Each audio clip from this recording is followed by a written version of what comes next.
가기사는 증시 각도기. 안녕하세요. 전문투자 증시나 심판 안지원입니다. 네, 안녕하세요. 각도기 박상진입니다. 네, 좋은 자리에서 헤매네요. 제가 와서 그런가 봐요.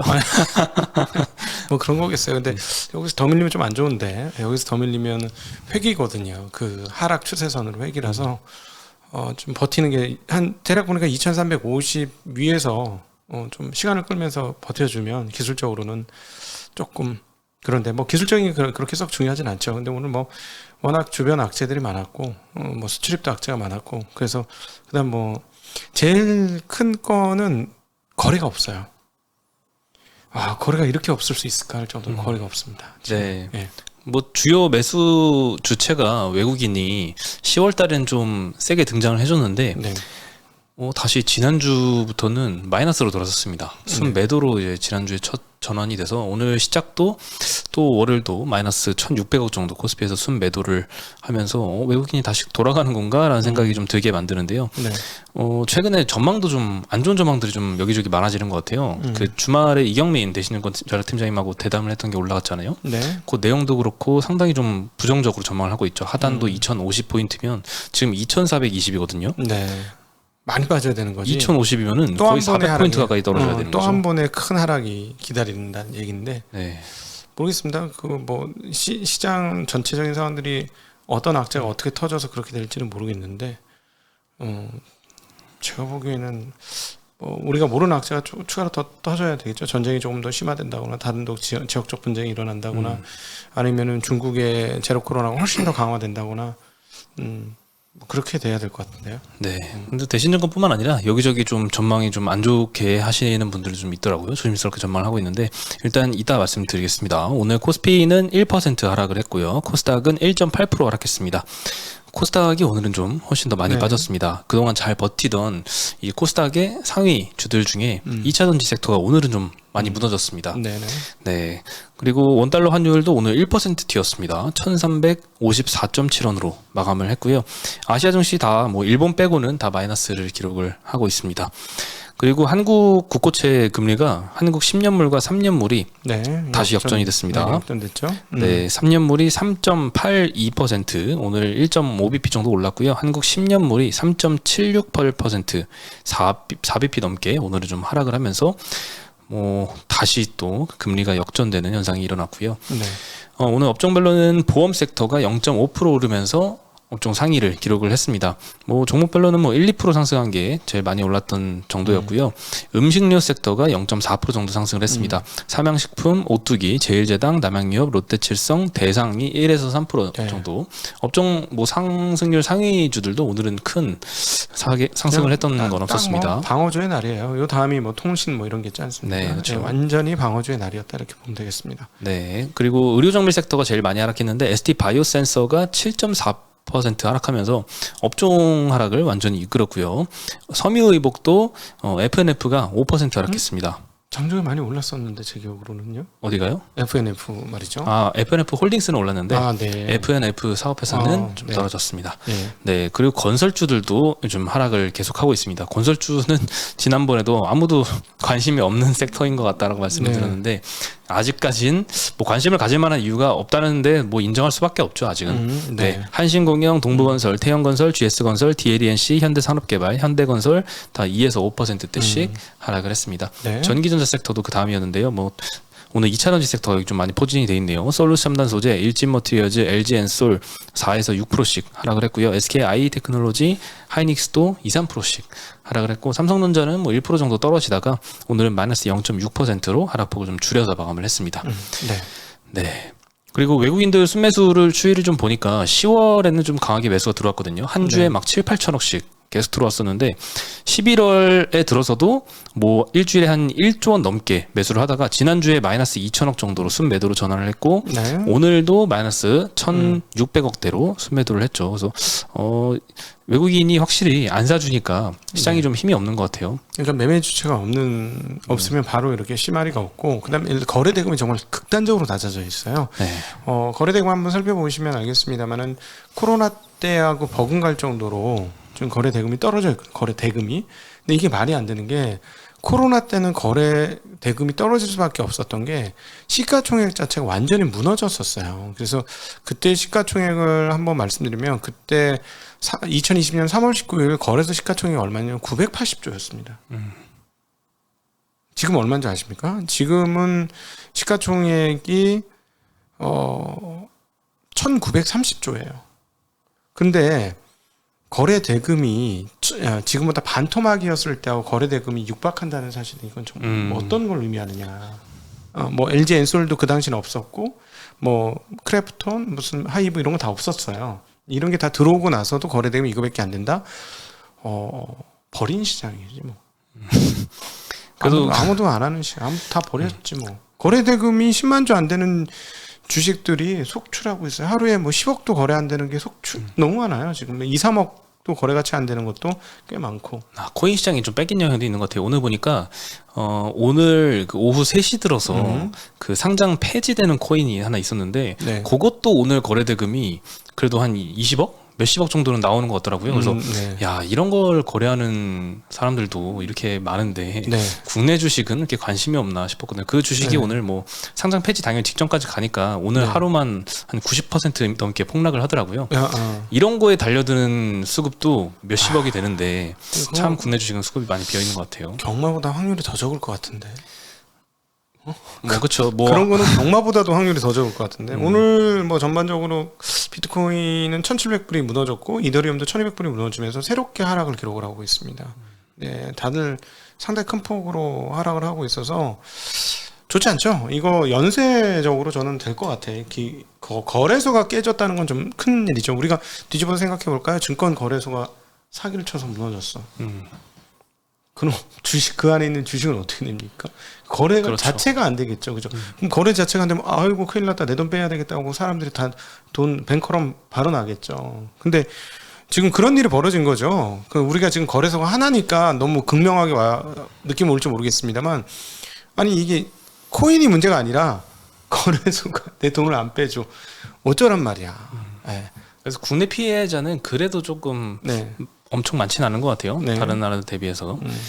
네. 그리고 최근에 이 주가가 바닥에서 좀 반등을 좀 했었잖아요. 최근까지. 네. 근데 그 구간에 EPS 추정치는 계속 떨어졌습니다. 그러면서 이 PER 기준으로 이제 시장을 평가를 해보면 네. 앞으로 12개월 그 포워드 PER로 보면 11.5배 정도 수준. 별 생각보다 안 나죠. 네. 한 10배, 높죠. 아주 높아요. 지금. 10배 이하로 떨어졌어야 되는 거 아니야? 예, 지금 아주 네. 높은 상황이에요. 주가는 별로 이렇게 반등 안 했는데, 네. 이게 이익 추정치가 굉장히 많이 떨어지고 있어가지고, 뭐 삼성전자 하이닉스만 봐도 명확하지 않습니까? 예전에는 네. 하이닉스 영업 적자를 23년도에 전망을 하는 데가 뭐 한 군데 나오면서 놀랐는데, 이제는 여기저기 뭐 오늘 나온 리포트만 해도 두 군데 이상이 뭐 적자 전망을 하고 네네. 있습니다. 네, 그러니까 이 추정치가 거래소 굉장히 많이 빨리 떨어지죠. 방금 말씀드렸지만 16일자 거래소 시가총액이 오늘 뭐 더 빠졌겠습니다만 시가총액이 1930조였으니까 네. 거래소 그러면 190조의 코스피 순이익이 안 되면 10배가 넘는다는 얘기가 되겠죠. 그러면 뭐 한 예를 들어 180조 정도밖에 못 벌면 11배가 넘는 거니까 그럴 수 있는 거긴 하네요. 11배가 넘진 않는구나. 하여튼 11배 정도가 되는 거니까. 네. 네. 그래서 지금 PER 기준으로는 실적 추정치가 많이 내려오면서 너무 PER이 높아졌다. 네. 그래서 그렇죠. 외국인 입장에서도 지금은 뭐 싸다고 보기엔 힘들고 오히려 최근에 좀 10월 달에 많이 매수를 했었는데 그때 차익 실현 물량이 나올 수도 있다라고 이제 어제 대담에서도 이야기가 나왔었죠. 근데 이게 문제가 뭐냐면은 거시와 시장 전체를 보는 것과 섹터별로 보는 거는 정말 천지 차이거든요. 그렇죠. 퍼가 2, 3짜리도 있어요. 퍼가 100짜리도 있고 몇백짜리도 있잖아요. 지금요. 이걸 어떻게 같은 선상에서 똑같은 시장으로 생각해서 계산을 할 거냐는 말이지. 이거 조금 여기서는 시장 전체를 보고 베팅하는 건 한국 시장은 절대 안 맞는다. 그리고 과거에도 안 맞았다. 왜? 시가총액 몇 배 오르는 사이에 코스피 지수 2배밖에 안 올랐다. 7배인가 오르는 사이에 시가총액이 코스피 지수는 2배밖에 다 물타게 됐다는 거예요. 우리가 작년에 봤지 않습니까? 올 초까지 봤잖아요. 물타기 얼마나 되는지. 그래서 한국은 시장 전체를 보고 계산하시면 진짜 안 맞는다는 건 꼭 말씀드리고 싶네요. 네. 그래서 오늘은 잘 버티던 2차전지 섹터로 좀 흔들렸는데요. LG엔솔이 4.2% 떨어졌습니다. 얘네들이 빠지기 시작하면 지수는 정말 답 없네. 네. 지수 답 없는 건 맞네요. 네. 예전에 그 우리사주 네. 이제 1년 보호예수가 이제 끝나간다. 음. 끝나면 차익 실현이 나올 것 같아서 그렇지. 이제는 조금 수급 영향을 받을 거다라고 이야기를 했었는데 그때가 진짜 딱 고점이었던 것 같아요. 네. 뭐 그것 때문에 떨어진 건 아닙니다만 그래도 왜냐하면 유통 물량 대비 우리사주 물량이 꽤 많잖아요. 유통 물량이 너무 적었죠. 예, 네. 그렇죠. 유통 물량이 너무 적기 때문에 우리사주가 사실 엄청나게 많은 거라기보다도 유통 물량 대비 많은 거라서 그러면 좀 심각하죠. 사실 그 문제는 수급이 완전 꼬이게 되는 거니까. 아 이거 참 얘네들이 빠지면 지수는 진짜 답 없습니다. 얘네들이 많이 빠지면 2050도 가능하긴 하겠다. 오른 게 있으니까. 그러네요. LG엔솔이 최근에 엄청 급등을 했잖아요. 반토막에서 거의 더블 가까이 그렇죠. 더블 났죠. 그럼 얘가 반토막 난다고 생각해봐. 그럼 지수가 도대체 얼마나 빠져요? 그럼 끔찍하죠. 지수는 답이 없을 수도 있어요. 얘네들이 빠지면, 얘네 빠진다면. 네. 안 그래도 하이닉스도 2등에서 지금 쭉 밀려가지고 오늘부로 또 4등이 됐습니다. 네. 3등이었는데 뭐 그 전에 LG엔솔한테 2등 내주고 오늘 삼바한테 3등 내주고 네. 그래서 이제 4등이 됐습니다. 네. 그러니까 시가총액 상위 종목들이 무너지면 지수는 진짜 답이 없는데 그렇다고 이걸 시장이 붕괴되는 거로 봐야 되죠.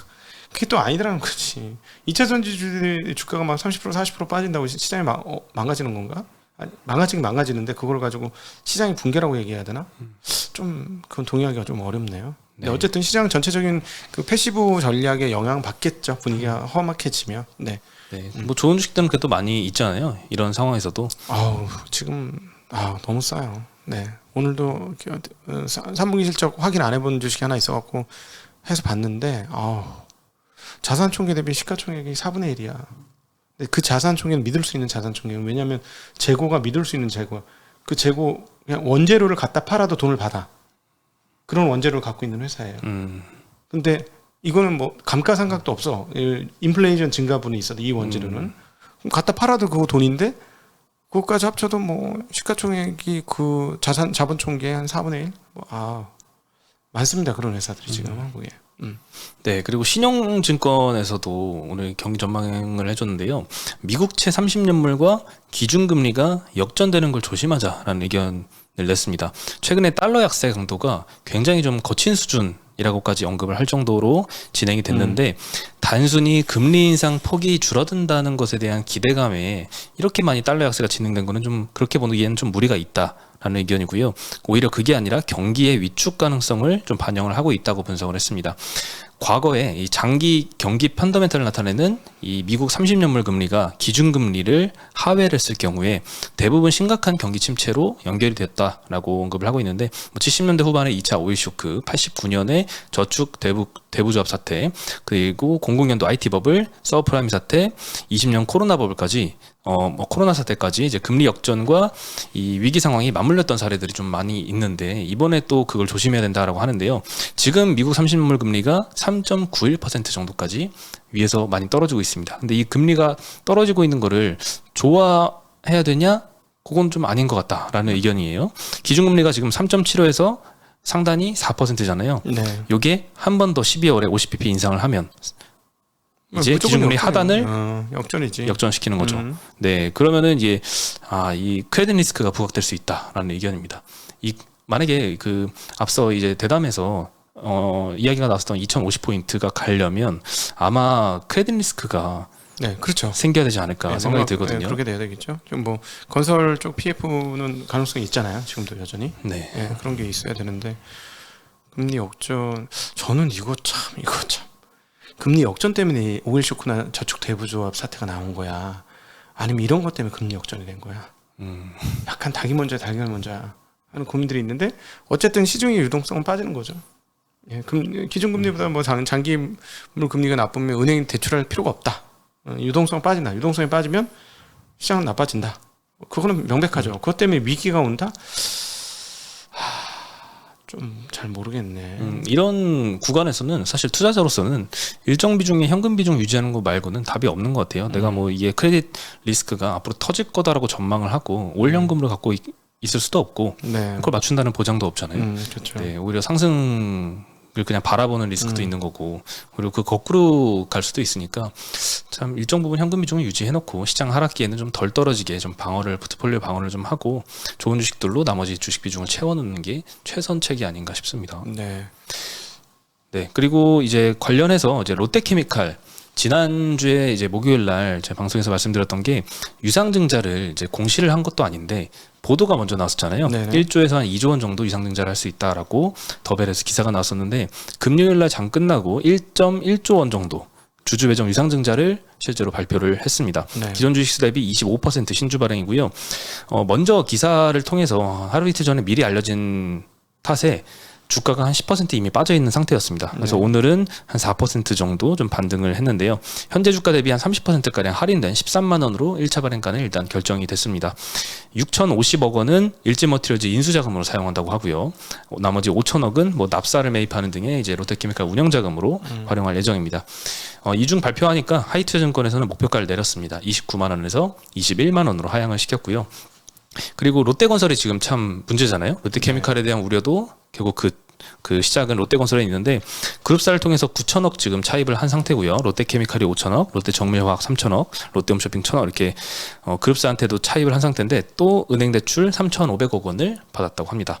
네, 근데 뭐 차입금은 당연히 늘었겠지만 롯데케미칼이 오늘 유상증자 관련된 이 컨퍼런스 콜을 했거든요. 그 내용을 보면 이제 롯데건설의 긴급한 상황은 이제 지났다. 추가로 더 자금 조달하는 것은 우려하지 않아도 된다라고 언급은 하고 있습니다. 네. 그리고 또 긍정적인 점은 이제 롯데케미칼 이 콩콜에서 4분기 영업이익에 3분기 대비 많이 반등할 것 같다고 전망을 하더라고요. 3분기에는 이제 적자, 그리고 4분기에도 지금 적자 한 750억 적자 볼 걸로 컨센이 형성이 되어 있거든요.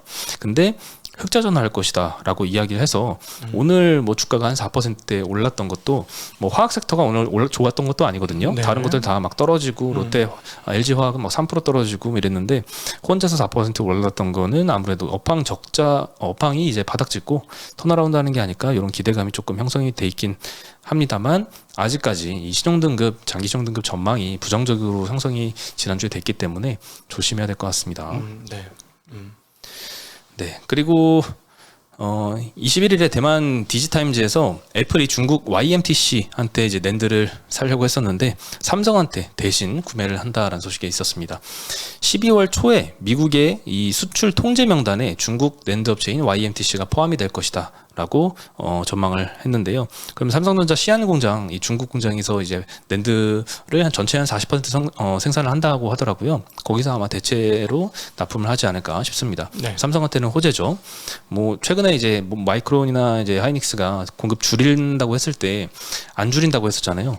물론 과거에도 항상 이제 1월 시황에 그런 결정을 해왔었습니다만 뭐 이런 것들을 알고서 한 게 아닐까 뭐 이런 생각도 들 정도인데요. 만약에 이번에 이렇게 잘 이제 대체 납품처를 찾으면 아무래도 이 업황에 지금 안 좋은 사이클이 지난 이후에는 훨씬 더 시장 점유율이 높아져 있지 않을까. 네, 장기적으로는 좋은 소식 같습니다. 네. 네. 근데 어쨌든 만약에 삼성전자가 하나도 안 줄이면 다른 업체들은 참 너무 힘들죠. 힘들죠. 네, 너무 힘들 거예요. 항상 그래 왔잖아요. 네, 근데 본인들도 힘들기 때문에 이번에 하나도 안 줄일까 하는 생각은 좀 들긴 합니다. 의문이에요. 예. 그렇습니다. 근데 사업하는 입장에서 1등이 이런 결정을 하는 것도 뭐 이윤을 따져서 하는 거 아닐까요? 이해는 갑니다. 네, 근데 어쨌든 뭐 마이크론을 없애고 갈 수는 없는 상황이잖아요. 독점이 걸릴 수 있으니까 미국 같은 데서. 그래서 어느 정도 수준에서만 진행하지 않을까 하는 생각은 가지고 있습니다. 네. 네. 예. 아무튼 최근에 좀 불안한 이런 전망들도 굉장히 많아지면서 뭐 외국인 수급도 이렇게 흐름이 조금 바뀌는 모습이 좀 네. 보이고 있긴 합니다. 어쨌든 뭐 가장 뭐 거래가 없고 이 거래가 없다는 얘기는 오늘 여러 차례 들었는데 이거는 보통은 그 고점일 때 거래가 많고요. 저점일 땐 거래가 적습니다. 네. 예, 아무도 거래를 안 하려고 하죠. 신물나고 지겹고 끔찍하고 보기도 싫고 이러니까 아예 쳐다도 안 보는 일들이 많아지면 거래량이 말라 없어지게 되죠. 보통 그때가 더 이상 팔 사람이 없을 때까지 팔고 나면 보통 바닥인 경우가 많았습니다. 네. 네, 오늘 소식은 여기까지고요. 저희는 내일 다시 인사드리겠습니다. 네, 안녕. 안녕.